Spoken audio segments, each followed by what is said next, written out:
ఆధ్వర్యంలో తెనాలి జామియా మసీద్ దగ్గర తెలుగుదేశం కూటమి విజయం సాధించినందుకు ప్రజలకు శుభాకాంక్షలు తెలియజేస్తూ ముస్లిం సోదరులు స్వీట్లు పంచుకున్నారు. ఈ సందర్భంగా ముస్లిం మత పెద్ద మౌలానా మసూద్ మాట్లాడుతూ ముస్లింలు కూటమికి మద్దతుగా నిలిచారని, చంద్రబాబు సీఎం కావటంలో గుంటూరు పార్లమెంట్ అభ్యర్థి పెంబసాని చంద్రశేఖర్, 7 నియోజకవర్గాలలో ఎమ్మెల్యే అభ్యర్థులు తెనాలి నాదెండ్ల మనోహర్ భారీ మెజార్టీ సాధించడంలో ముస్లింలు మద్దతుగా నిలిచారని, ముఖ్యంగా తెనాలిలో ఆలపాటి రాజేంద్ర ప్రసాద్ ప్రతి ఒక్కరికి అందుబాటులో ఉండి కూటమి విజయపథంలో నడపడానికి కీలక పాత్ర వహించారని తెలియజేశారు.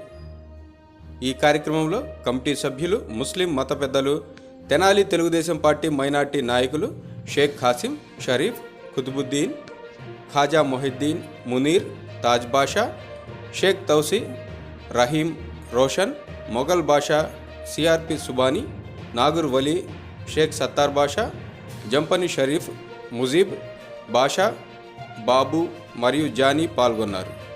పెంబసాని చంద్రశేఖర్ साहब,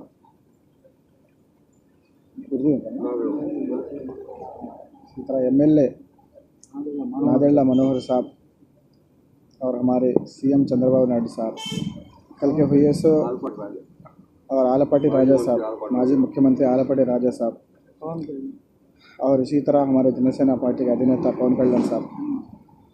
हमारे लिए बड़ी खुशखबरी की बात है कि हमारे मुसलमान भाइयों ने भारी मेजॉरिटी से इस इलेक्शन के अंदर वोट देकर सब लोगों ने हमको जो है जीत हासिल कराई है.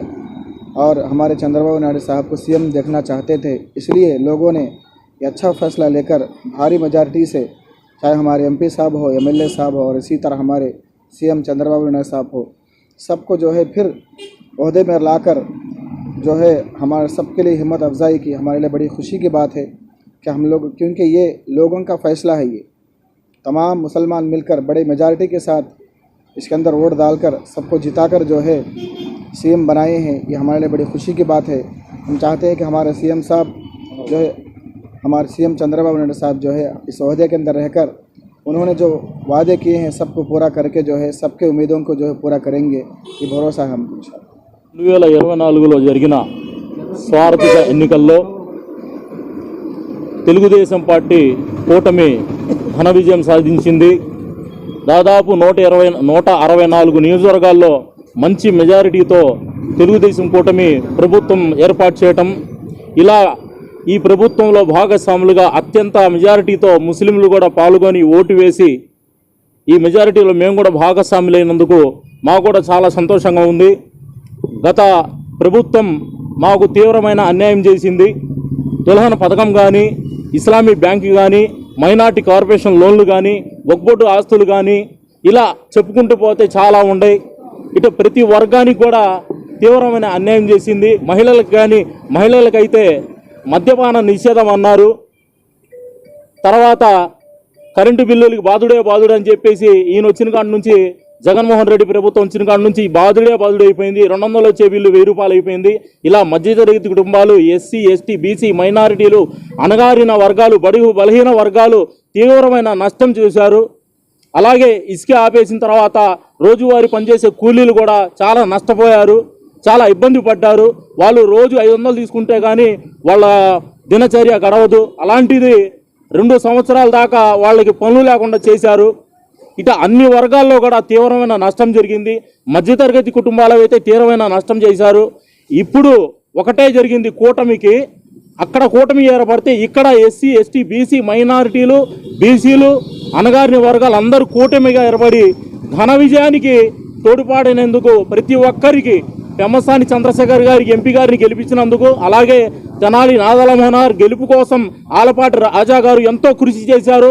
వన్ సైడ్గా ఇక్కడ ఓటేసి దాదాపు 50,000 మెజారిటీ, 48,000 మెజారిటీతో నాదెండ్ల మనోహర్ గారిని గెలిపించడంలో ముస్లింల పాత్ర ఎంతో ఉంది.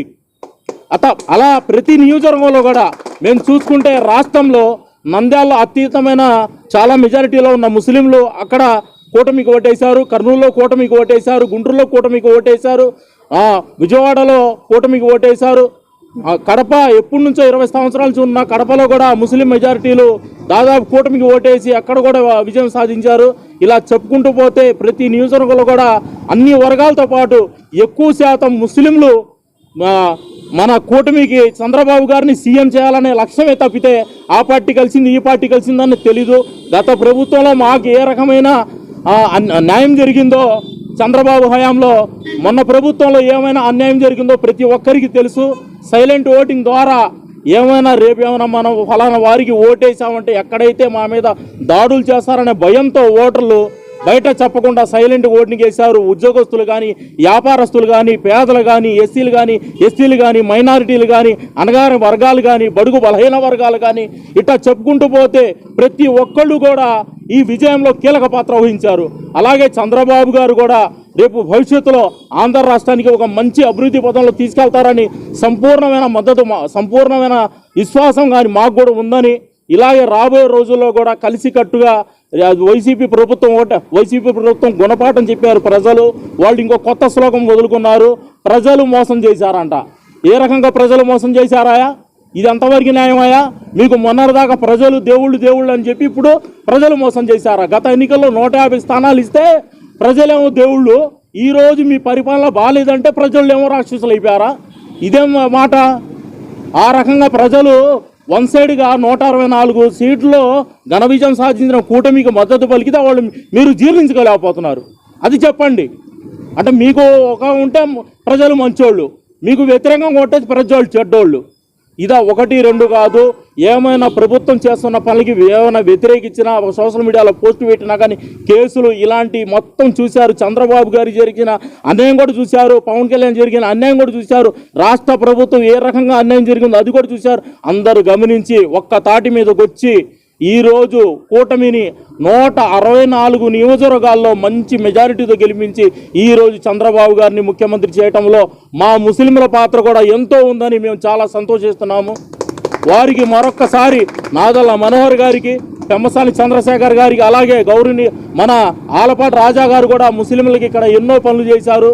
ఎన్నో రకాలుగా వారు కూడా ఒకటే మాట అన్నారు, ఏ ఒక్క ఓటు కూడా బయటికి వెళ్ళకూడదు, ప్రతి ఓటు కూడా మనోహర్ గారికి, చంద్రశేఖర్ గారికి పడాలన్నారు. అలాగే వారు కూడా నిత్యం అందుబాటులో ఉండి మన ప్రజలకు కానీ, ఇటు కార్యకర్తలకు కానీ అన్ని పార్టీలను కూడా కలుపుకొని ఒక్క తాటి మీద తీసుకొచ్చి మంచి కృషి చేసి ఈరోజు 48,000 మెజారిటీ తీసుకురావడంలో ఆలపాటి రాజా గారి పాత్ర కూడా ఎంతో ఉందని ప్రతి ఒక్కరు విశ్వాసంతో చెప్తున్నారు. రాబోయే రోజుల్లో కూడా మనోహర్ గారు కూడా మంచి పొజిషన్లో, ఒక మినిస్టర్ పొజిషన్లో చూడాలని ఇక్కడ మనం అందరం కోరుకుంటున్నామని తెలియజేస్తున్నాను.